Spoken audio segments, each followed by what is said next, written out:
তো hey guys, welcome back to my চ্যানেলে রোহিসনিয়া ছোট্ট কিচেনে। তোমাদের সাথে আমি আজকে আবার একটা অনেক দিন পর নিউ রেসিপি নিয়ে চলে এসেছি। আর এটা হচ্ছে খাসির চর্বি। তো দেখো, ভালোভাবে চর্বিটা আমি ধুয়ে নিয়েছি। তারপর ওর মধ্যে আমি রসুন, পেঁয়াজ, টমেটোর একটা পেস্ট, আদা আর লঙ্কার একটা পেস্ট, পরিমাণ মতন একটু সর্ষের তেল, কালার লঙ্কা, তারপর হলুদ গুঁড়ো, তারপর হচ্ছে একটু আমি দিয়েছিলাম, যেটা ছিল হচ্ছে একটু টক দই, সেটা আমি দিয়েছিলাম। তারপর সব কিছু দিয়ে আমি খুব ভালোভাবে চর্বিগুলো ম্যারিনেট করে নিয়েছিলাম। তো দেখো, যাতে মশলাগুলো ভিতরে চর্বির ঢোকে, তো ম্যারিনেট করে আমি রেখে দিয়েছি। তো তারপর আমি সন্ধেবেলা কড়াইয়ের মধ্যে আমি সর্ষের তেল দিয়ে দিয়েছি, দেখো অনেকটা। তো তেলটা আমার গরম করতে দিয়েছি, তো আমার গরম হয়ে গেছে। তারপর আমি কেটে রাখা প্রত্যেকটা আলুর পিস তেলের মধ্যে আমি দিয়ে দিয়েছি।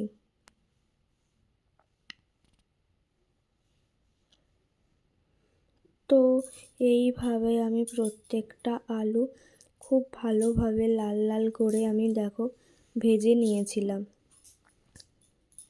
তো তারপর আমার ভাজা হয়ে গেছে, তারপর আমি তুলে নিয়েছি। প্রত্যেকটা আলু আমার ভাজা কমপ্লিট। তারপর সেই তেলের মধ্যে কুচিয়ে রাখা বেশ কিছুটা পেঁয়াজ, তারপর একটা পিস করে রাখা টমেটো আমি সব তেলের মধ্যে দিয়ে দিয়েছি। তারপর আমি টমেটো আর পেঁয়াজটা খুব ভালোভাবে লালচে করে আমি ভেজে নিয়েছিলাম।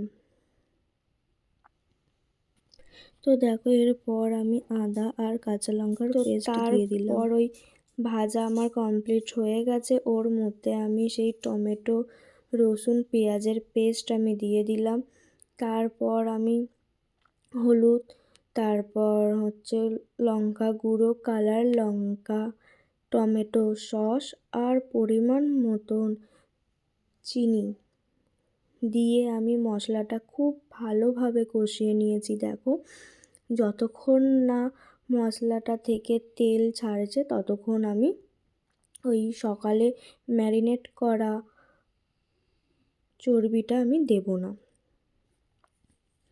তো দেখো, আমার মশলা থেকে তেল ছেড়ে গেছে, তো আমি সেই ম্যারিনেট করা চর্বিটা আমি সেই মশলার মধ্যে দিয়ে দিলাম। ওরা চাইলে এটা ভাত, রুটি, পরোটা, লুচি সব কিছুর সাথেই খেতে পারবে। আমি চর্বিটা খুব ভালোভাবে আমি নেড়ে নিয়েছিলাম। তারপরেতে দেখো, আমি ভেজে রাখা সেই আলুটা চর্বির মধ্যে দিয়ে দিলাম। তারপর খুব ভালো করে আলু আর চর্বিটা কষিয়ে নিচ্ছিলাম।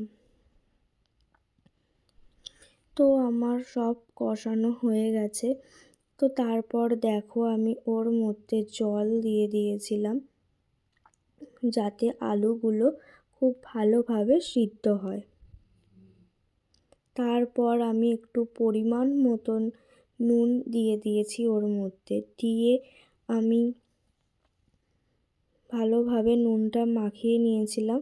তো তারপর দেখো, আমি একটা চাপা দিয়ে দিয়েছি।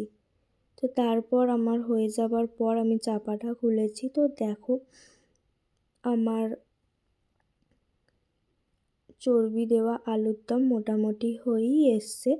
তো দেখো, আমার কমপ্লিট হয়ে গেছে। আমি ওপর দিয়ে ধনেপাতাগুলো ছড়িয়ে দিয়েছিলাম। আর তোমরাই বলো আমার এই রেসিপিটা কেমন হয়েছে। ভালো লাগলে অবশ্যই লাইক, কমেন্ট, শেয়ার করো।